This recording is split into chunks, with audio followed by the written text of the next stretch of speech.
Good grief. Speaking of leaks, they give you directions on completing the installation, and if it is leaking, LC appears on the window panel. And it tells you what to do, and it tells you if it's still leaking or something that you have to pull out the dishwasher, pop this bottom thing off. And you shouldn't have to mess with this at all because we've connected everything there, right? But they tell you that this pops off, I guess. And they tell you just to pop it off with a screwdriver. But I don't think we have to do anything with this. I really don't want to mess with it. But you know, it wasn't even hooked on there exactly right. This front thing was off, and that's where all the wires and all that kind of stuff is. I'm not going to mess with that. There's actually oh, I guess there's a screw there. They give you a couple screws. See, that wasn't even snapped on. There. I'm glad I'm kind of checking that. They gave me some extra screws. I could put a screw there if I wanted, or leave it off.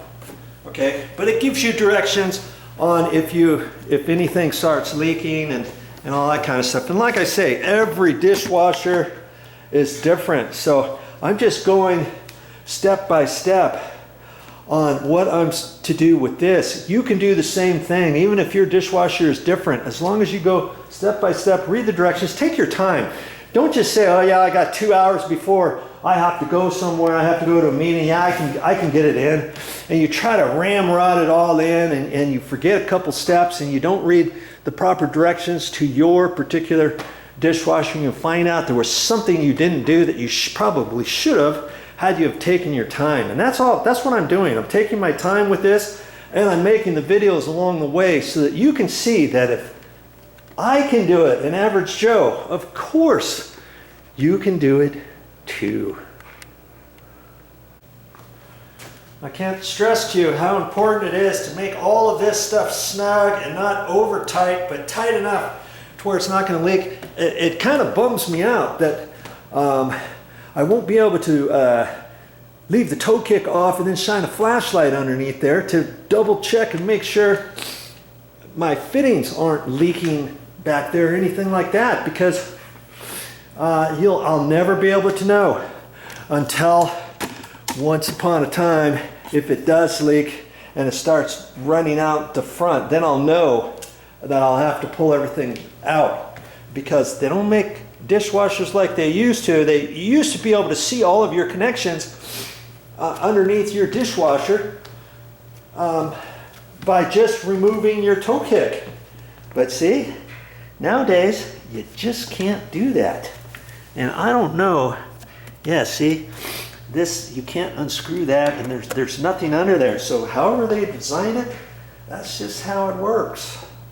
All right, so be careful when you're making those connections. Now, I might have told you a little bit incorrect on this, that I'm going to leave this because I think that's the same size as what the outlet is connected on the garbage disposal up high, and then also for your air gap. If you have your air gap, obviously you would be hooking to that smaller one with this drain. Then you'd have to cut this off, and they give you 3 different sizes here. I thought they only gave you 2. See there's an inch, and then 7/8 is this middle, and 5/8 is the smaller, and there's 3 things. So from here to there is the inch. If you want 7/8, you got to cut this part off, and then you've got the 7/8. If you want 5/8, you cut both of the first 2 off just to there, then you got 5/8 from there to there, and then you would put your clamp around there. So I'm not sure. I think this one is just about right. It's a little less than an inch, and that other one's a little less than an inch.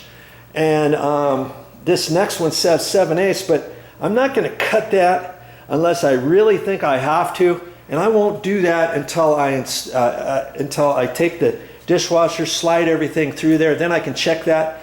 If that's not it, then I can cut that off carefully with my sheetrock knife or something like that, making sure I don't cut myself, and use this for the connection. Okay, so you've got 3 different ones. That's kind of slick, right? All right, now it's time for me to lift that up. I got everything ready. I'm going to lift that back up and get ready to slide it over here. That's my next step.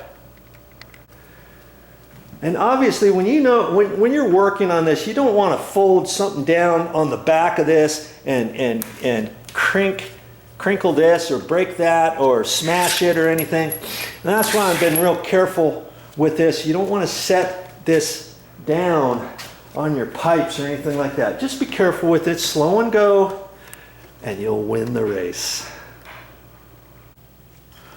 See when I get ready to adjust that bottom foot, I was like, I wish I had something for this, and I do. Just this little thing here, and then I can make this straight.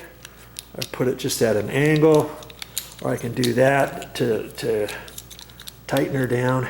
I really didn't want to use my battery operated drill for that in case I went too far one way or the other. That's kind of slick. What was that? Stanley, and it came with all these bits. Standard, Phillips, square, splined, smaller ones, and it's even got some of these. So it was quite a nice little set. Here's a little extension on it. I don't know what that is. Oh, that's like a little screwdriver for these smaller bits that fit into there. Stanley, get one.